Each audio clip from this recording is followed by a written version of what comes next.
I'm very excited to be talking with Suee Chieh, the President of the Institute and Faculty of Actuaries. Firstly, Suee Chieh, thank you very much for joining us. It's a real pleasure to have you here to talk to us today on your topic. So, firstly, a bit of background on Suee Chieh. Suee Chieh is the President of the Institute and Faculty of Actuaries. He's been a senior leader in a variety of organisations, and his focus has been on transformational change and innovation. Past roles include Group CEO of NTUC Social Enterprises, CEO Executive of NTUC Income, President Asia Pacific of the SHL Group Limited, a British psychological assessment firm, and Regional MD, CEO and actuarial roles in Prudential PLC in UK and Asia. Suee Chieh has a number of qualifications and interests spanning actuarial science, psychology, philosophy, governance, and organisational transformation. His awards include Outstanding CEO of the Year, Lifetime Achievement Award from the Institute of Advertising Singapore, Outstanding Young Malaysian of the Year, and Leader of Tomorrow Award in Malaysia. So, Suee Chieh, you're the new president of the IFOA. Congratulations, first of all. So, you had your presidential address on the 18th of June, and you delivered a very strong, powerful message. And one of the key things to come out of that message, for me anyway personally, and I'm sure for lots of other people, was really the need to embrace change and be adaptable. So my first question to you today is, what is a digital actuary? What does that mean to you as someone that's currently leading the actuarial profession? I go back to our history and what we do and our DNA, as I call it, right? Because there is a narrow sense of interpretation of what an actuary is, and there's a wide sense, yeah. And for me, the wide sense is about us being attracted to the idea of mathematics, statistics, probability, and applying that in the real world in a practical way.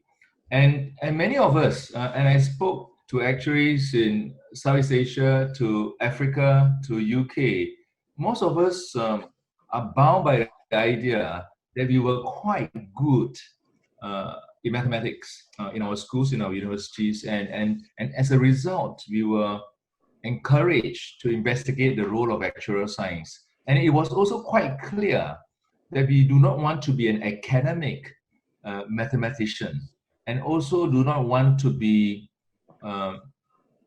studying physics or engineering, because there's a very different feel to it. Yeah. So we were more into business organizations and financial services and all that. And so it's really applying mathematics in a wide sense. Yeah. The narrow sense is when you do a search on Google or something, it might tell you an actuary is a person who calculates premium rates in insurance companies.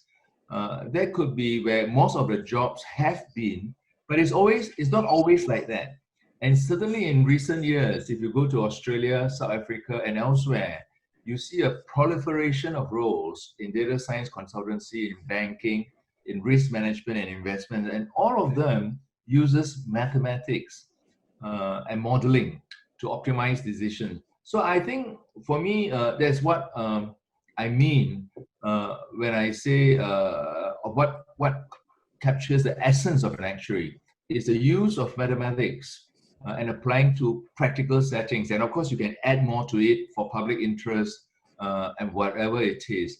But it's really important that we heed the advice of someone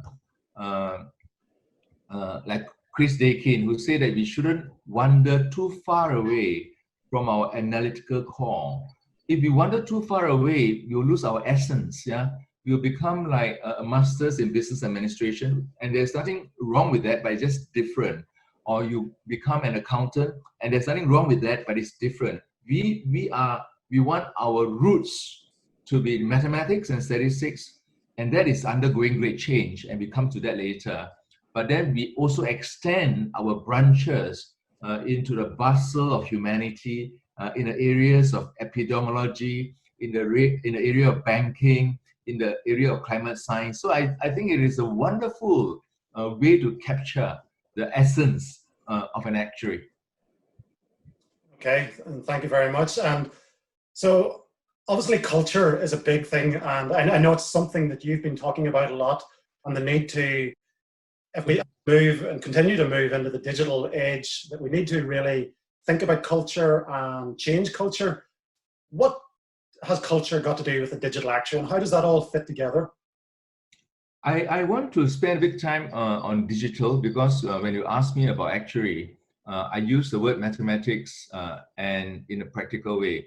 But the mathematics we use are undergoing a fundamental revolution because the work we did until, say, 5 years ago or 10 years ago is based on structured data. And you and I know the world of big data has come to the fore because of the digital revolution. There's so much abundance of data that big data is creating the rise of skill sets, which is called data science, machine learning, and artificial intelligence. And those are extension of mathematics, extension of mathematics. So if we are going to stick to our core, we must embrace the most modern of mathematical techniques. Yeah, Reddington, James Dodson, John Grant, Pascal Fermat used probability and statistics to solve the business problems of their time. We have to use what we have today, plus data science, plus machine learning, plus AI to solve the business problems of today. So our mathematics, because I use the word mathematics and practical application, our mathematics are not only evolving, but undergoing a fundamental revolution. Then the practical applications, the way we operate in health insurance, in life insurance, in general insurance are also undergoing a revolution. So the industry structure which govern our companies and our pension schemes and our health insurance are being shaken because of the digital and the fourth industrial revolution. So on two fronts, yeah, the mathematics we use and the way we apply it, the domains we are operating are undergoing severe challenges and stress. Yeah. So what we see today as pension schemes, we will not see in 25 years' time. And car insurance as we see today will not be the same in 25 years' time. Underwriting of life insurance will not be the same because of the emergence of genetics and genomics. And the way we can predict mortality and morbidity will be different. So on two fronts, our mathematical core and the paradigms we work in are subjected to change because of a very fundamental thing which is happening in the world, which is about digital revolution. So why is culture important? And I could start with some very simple observations which have been made by presidents in the past, and they do not come across shocking. People who are good in mathematics tend to be emphasize on accuracy, consistency, and cautiousness, and we are reticent. Yeah, and that in itself are very important quintessential traits of actuaries. But we must have space to allow other forms of competencies or attitudes of imagination, courage, creativity, adaptability. But if in order for us to go into the digital world, so even if you study the literature of what you need to survive or thrive in a digital world, they encourage creativity and ideation, the generation of ideas for innovation. They encourage experimentation. They encourage quick failures in design thinking. And of course, aligned to that, there are many other things about judgment and imagination. We can go into it. So those are what I call personal characteristics, personal traits at an individual level. But an accumulation of behaviors like this will create a culture. So culture and mindsets are different words to describe different levels. Personally, we have certain orientation, but as a group, we will display a different set of dynamics and culture of the place. And you can do a shift and you can do an orientation. We are not saying that accuracy is unimportant or considered we are not important. We are saying that we want more diversity and perspectives.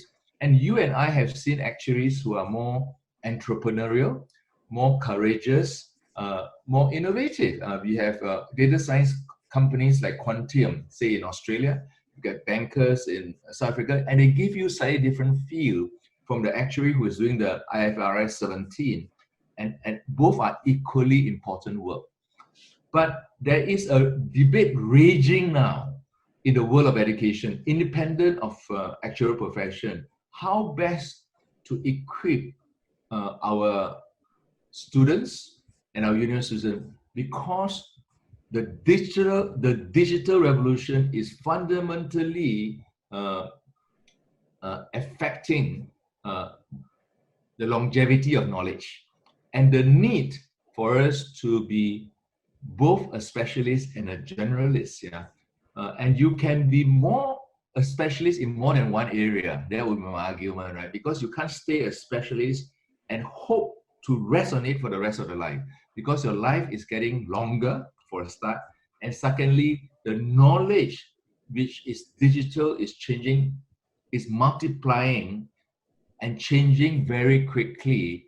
And what appeared to be a narrow domain, the boundaries are changing because of the intersection of disciplines. And in fact, the most creative aspects in terms of innovation is at the boundary of the discipline, how they intersect, whether it's genetics with pricing and reinsurance, whether it is about autonomous vehicles, the collection of data and pricing and risk capacity of a motor writer. You really got to know how things are going to be reconverged. The kind of industry structures we see today is based on a print-based society where knowledge is distributed by books and by books and publications. Knowledge distributed by digital elements has a very different characteristics in terms of volume, speed, and its multiplication. And also how big data compile and bring insight into it is completely different. So very different skill sets are required. So the words we use will need to change. And for us to cope with that is really a mindset, right? A mindset of openness. That things can change and we can embrace the change. If you think that things are fixed and can't change and I'm good or I'm bad in this, then I think you are handicapped. So we are encouraging individuals to change, but even as a profession to also create space for allowing people who are still good in maths, but maybe orientated slightly differently. And I believe that it is a problem faced not just by the actuarial profession, it's faced by lawyers, accountants, and doctors as well, because their skill sets are going to be replaced by a lot of emerging technologies. So, yeah, that's a really interesting point in terms of the longevity of knowledge is decreasing, and we need to adapt to new knowledge as it comes in much more quickly. But I imagine there are a lot of actuaries kind of thinking, okay, I can understand, yes, mindset is extremely important to be able to adapt to this new world. What can actuaries practically do to actually obtain that mindset? Where does it come from? Actually, it is really a choice we make, and to reduce it to a very simple thing, is a beliefs you choose to have, and that is really within our capability.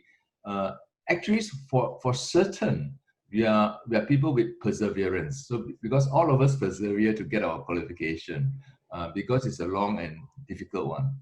So we have perseverance. The next important thing is that for us to be willing to have lifelong learning, and that is about it, lifelong learning. And then you can go to the next level. What do you learn, right? So the fact is that if you have lifelong learning and be open to learn an extra program, an adjacent domain, a language, a skill, it is highly achievable, and it's also very motivating. I knew when I qualified in 1984, when I finished all my exams, I was quite confident I can get a job. But I think most people would agree that any qualification you have, regardless of whether it's an actuary or not, those skill sets will need to be modernized. So IFOA is going to modernize our, not syllabus, actually our lifelong learning proposition, so that our members firstly have that mindset, but also acquire skills directly relevant, but skills adjacent to it, and also to be multidisciplinary. Yeah? So what are the practical things? I actually have written quite a bit on that because students often ask me when I speak to people in a university, and I'll give them, I publish it in the form of 61 tips. Many of that could be learned, and because knowledge is really quite democratized, you can learn a lot of programs in Coursera, and there could be more technical programs. You can learn about things which interest you, whether it's anthropology or psychology, right? Short courses, long courses. You can also learn skills like language, or even how to dictate. Yeah, I'll give you a good example, which I picked up in the last 3 months. Yeah. I couldn't type as quickly as most people who learn typing. QWERTY, you need to type the keyboard. And that is a handicap. That is a handicap because then you're not spending your time. But then a disadvantage can become an advantage because I learned how to dictate on Word document, and the dictation facility has now very impressive. It's and you can dictate much quicker than you can type. So a disadvantage has become an advantage. So you can leapfrog. So do not be too concerned, right? You can actually leapfrog. Yeah. So actually, say for instance, China, the credit card industry was not very well developed. Neither was camera by firm, Kodak firm was not very, so they leapfrog. So now no one uses credit card in China unless you are a foreigner in a nice hotel.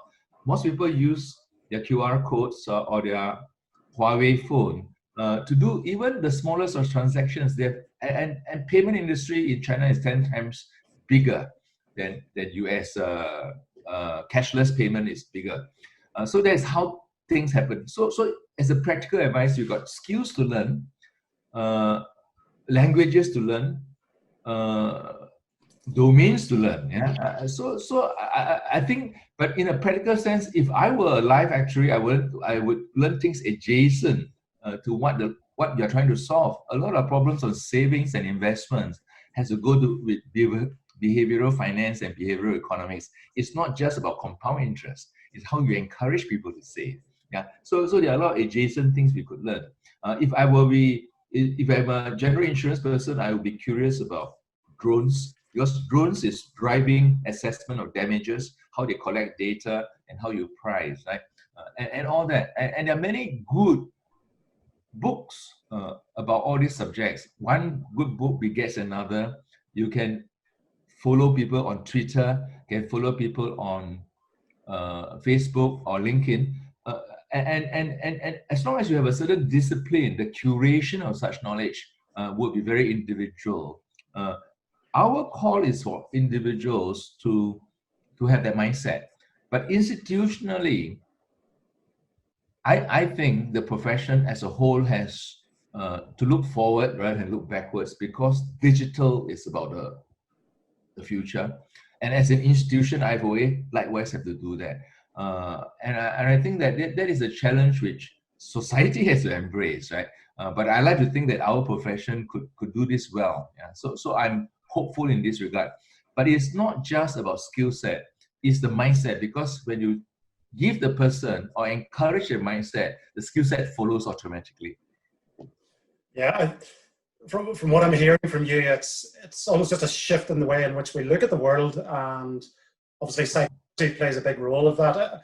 I think it's going to be very interesting for me personally, and I'm sure for lots of people, to see how the Institute and Faculty of Actuaries, for example, they really try to embed that way of thinking into individuals, because obviously it's a bit of a shift in the previous curriculum.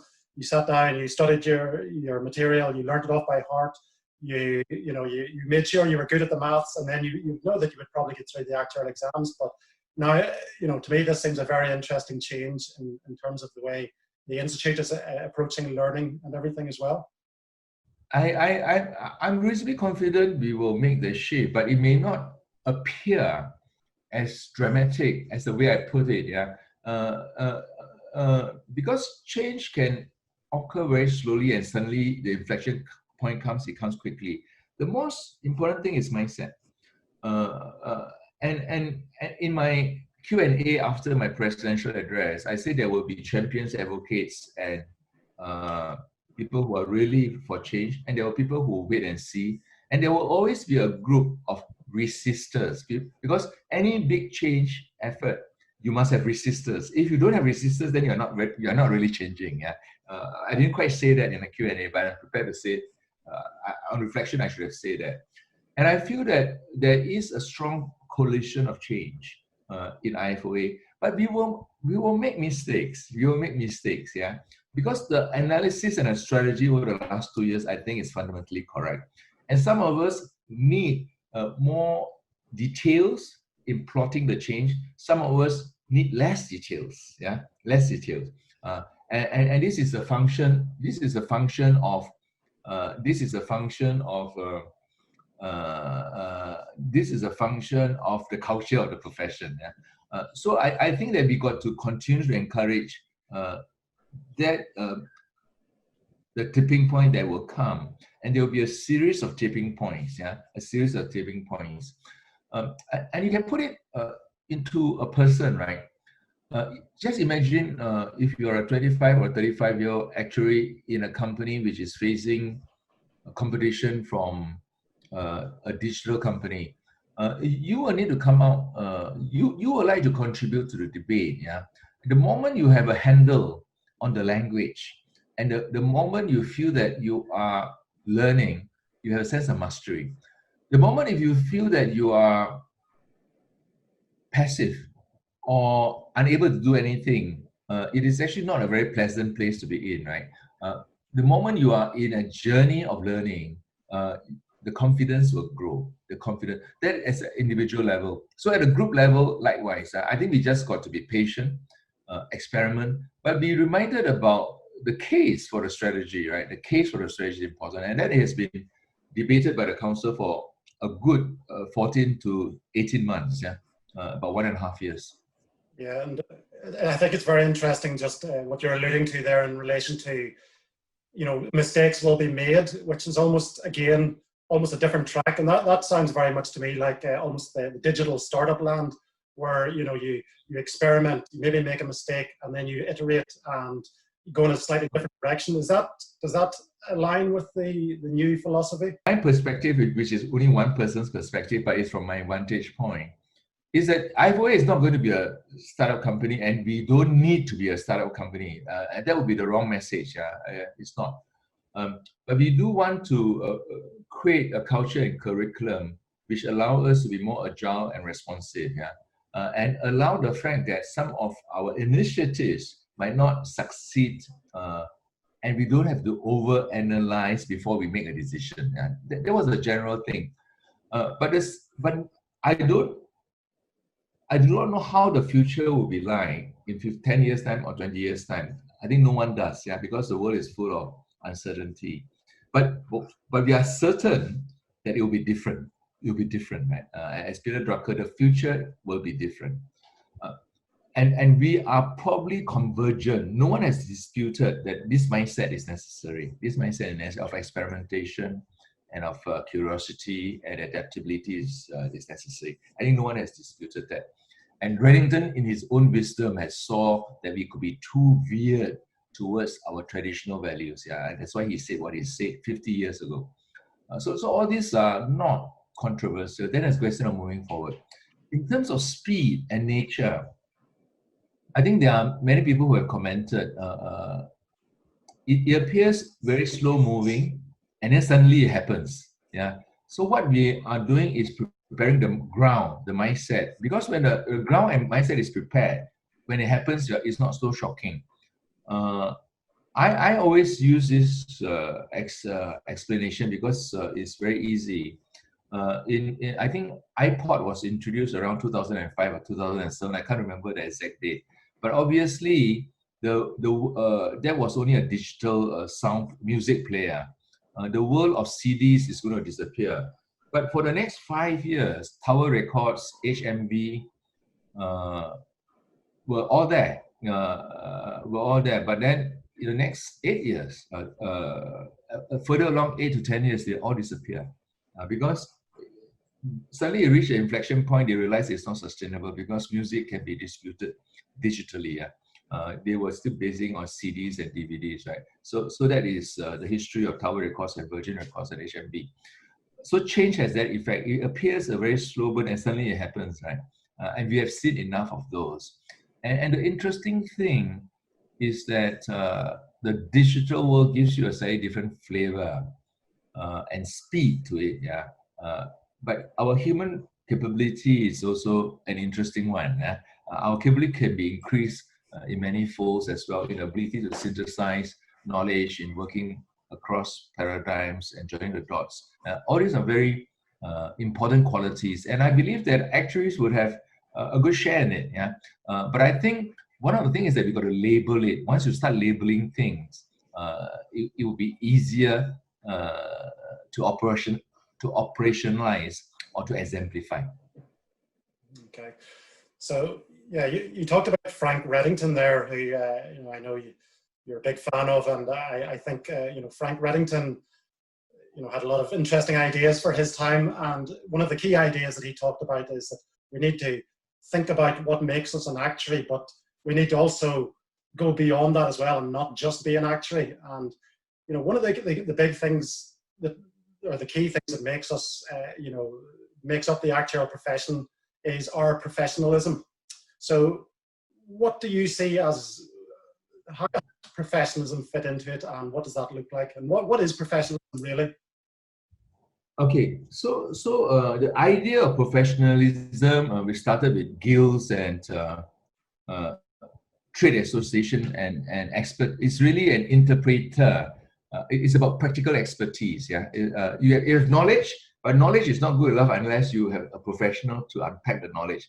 You can study financial advisory, but it doesn't mean that you can invest unless you've got a financial advisor to help you. You can have medical books, but you need a doctor to do the skills. So that's how it emerged. So at a general level, a professional is somebody who is credible and who is reliable with his skill sets, And there's something about him which is not about self-serving. It's actually serving his client and serving in some organizations or profession society. So he's a professional. That means he has a code, he has a skill set. Yeah, unlike others who are not professional. Whether he is an engineer or a doctor or a radiographer, he has that skill set. But I think for actuaries, I would like to say IFOA actuaries. There are additional two pillars. Yeah, two pillars. One of the pillar is about integrity and ethical standards, and the easiest way is to talk about it in terms of our actuaries code, which talks with 6 points. Right, we talks about integrity, competence and care, impartiality, compliance, communication, and speaking up. So there is that pillar, and I say that all the things we can learn, skill sets we can change, but that pillar should not change. The second pillar is a quite an interesting one, and we had some interesting conversations in the council, and that it will be slightly controversial. That there is an essence of an IFOA actuary, which is probably a bit different, and that is called we call business judgment or commercial context or judgment or practical judgment. To have, it's not about mathematics. It's not about the numbers. It is having judgment and having a commercial context. This is too good. But I think superseding that, when I reflected on Reddington's quote, the actuary who's only an actuary is not an actuary.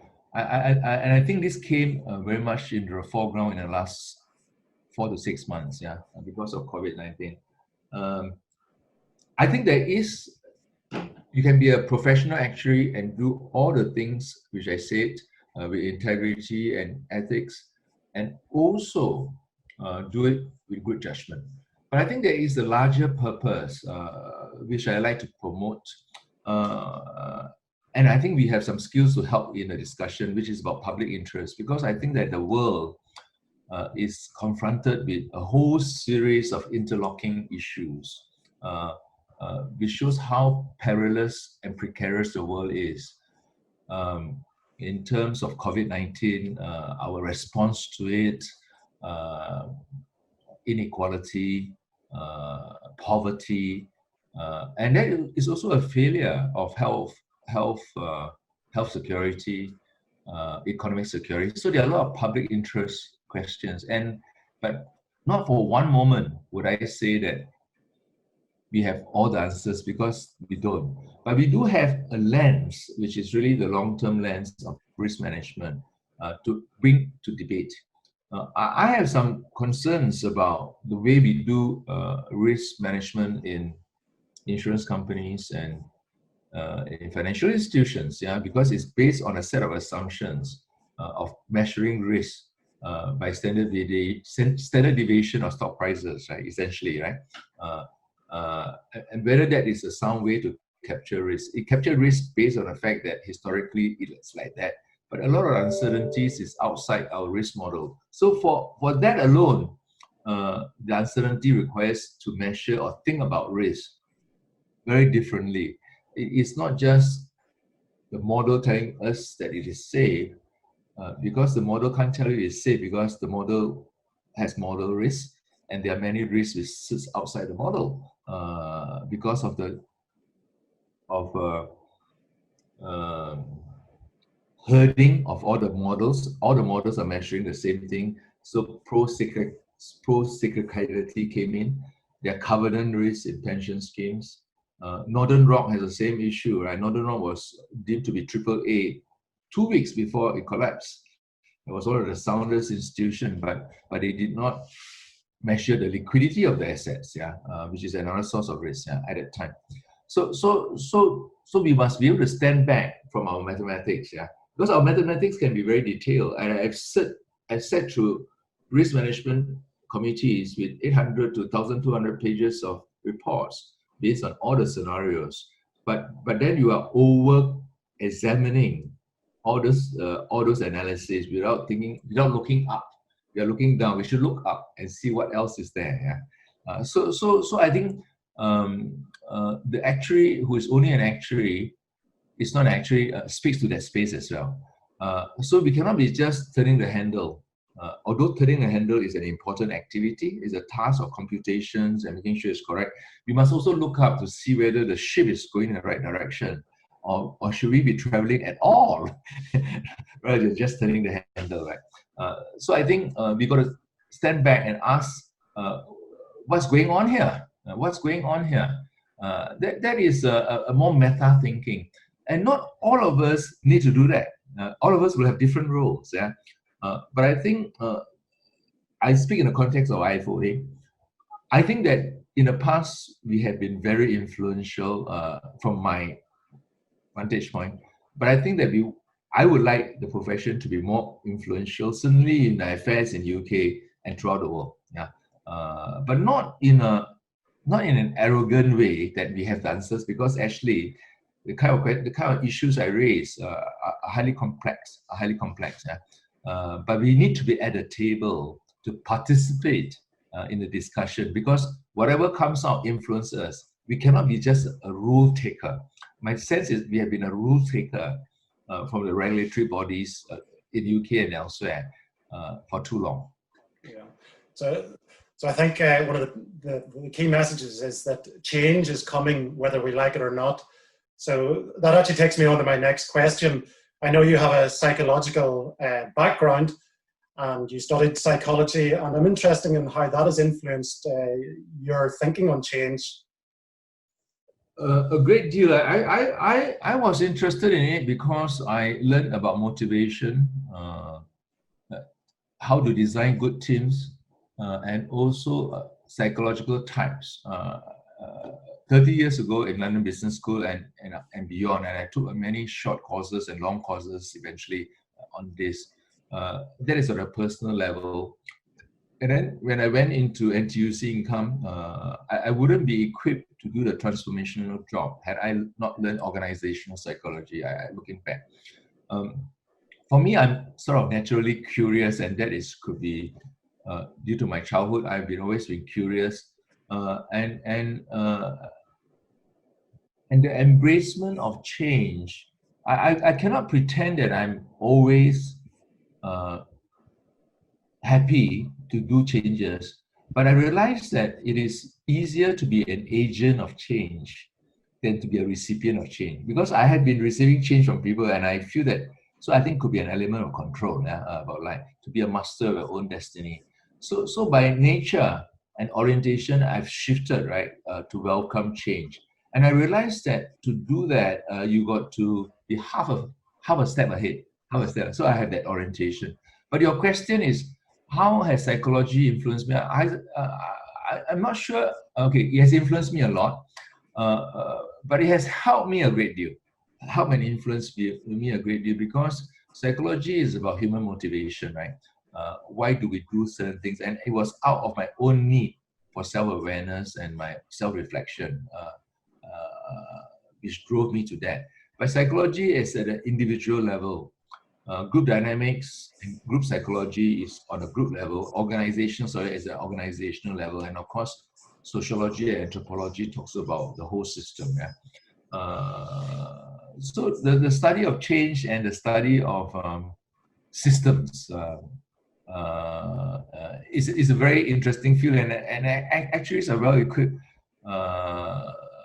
to study adaptive systems, on how systems behave. And it's a never-ending subject, yeah. But it certainly helps me in terms of using the right lens,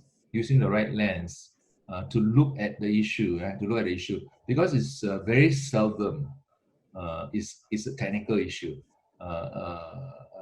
It's not about resources. It's not about business plans. It's really about motivation, teamwork, the language of the place, the culture of the place, the performance of the place. That's why you got so differing companies which are so different from one another in terms of performance, and countries which are so different from one another, even though the resources are different, and the results could be converse. Those with less resources are actually greater performers. And a lot of the explanation lies in culture and the mindset of the place and the leadership of the place. And that applies to institutions, to groups. Without doubt. For me, I've lived in a space for the last 30 years and believe in that space. Yeah. Yeah, I think it's a fascinating field. And with this change coming upon us, Suee Chieh, what about traditional actuaries? Can we be traditional actuaries and yet survive? Of course you can survive. There's no question you can survive. The question is for how long, right? For many of us, we will go to our jobs tomorrow, next year, the year after, and we could doing the same thing. Even though the world is changing, right? And if you are 50 years old, you could work for the next 10 years. But if you are 30, 25, it's unlikely your job will stay the same way. It's unlikely, yeah, same way. And you can still survive without changing much, but I can't be sure. So you certainly can survive in the short term. Then the question, what do you mean by short, right? And what do you mean by survive, yeah? But I think to thrive, to survive in the short term, you don't change. I think it's not a big deal. You don't have to go out today and go and learn a course. But to thrive in the new world in the long term, I think you need to change your mind. We need to have a growth and a lifelong learning. I'm quite sure about that. And your skill sets needs to be modernized. And these are very simple requests, right? Well, actually, it's not a request. It's a suggestion. You got to modernize your skill set. Isn't it obvious given the way things have evolved? When I joined the workplace, there was no PC, okay? I joined Prudential in 1981. Sinclair, I'm not sure you are born then, Mark, but Sinclair ZX had a £100 computer. It was sold in textbooks or something. Synclan ZX, I think was the name. We can only do 64K or 32K bit. I can do only basic language was launched at that time. And we still send telegrams to Singapore or telex to Singapore. Surrender values are done in 5 days, right, through telexes. So this is 1981, but today that is beyond recognition. Right? So it is very obvious things are going to change. And to thrive, you've got to learn new skills. I think that is not in doubt.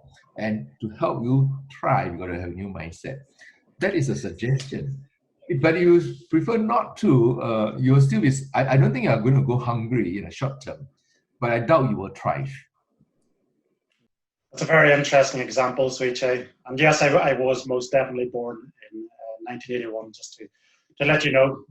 So I'd like to bring this to a close now. And I'd just like to finish by saying, it's been an absolute pleasure talking with you here today. As always, it's a pleasure talking with you, and I really enjoy our conversations. And as you know, I totally agree 100% with you on your various ideas around the importance of adaptability, culture, and mindset in the digital age. So sincerely, thank you very much for sharing all your insights today, for your time, for sharing your vision, I guess, and for all your advice, obviously, for all the actuaries that are out there watching today. So again, really, thank you very much indeed. And just finally, to finish off, I want to ask, are there any final words you would like to add? Just to thank you for having the opportunity to engage the actuarial community. I look forward to hearing their questions, and we could have a conversation in September. Okay. Thank you again, Suee Chieh, and I'll speak to you soon. Good care, Mark.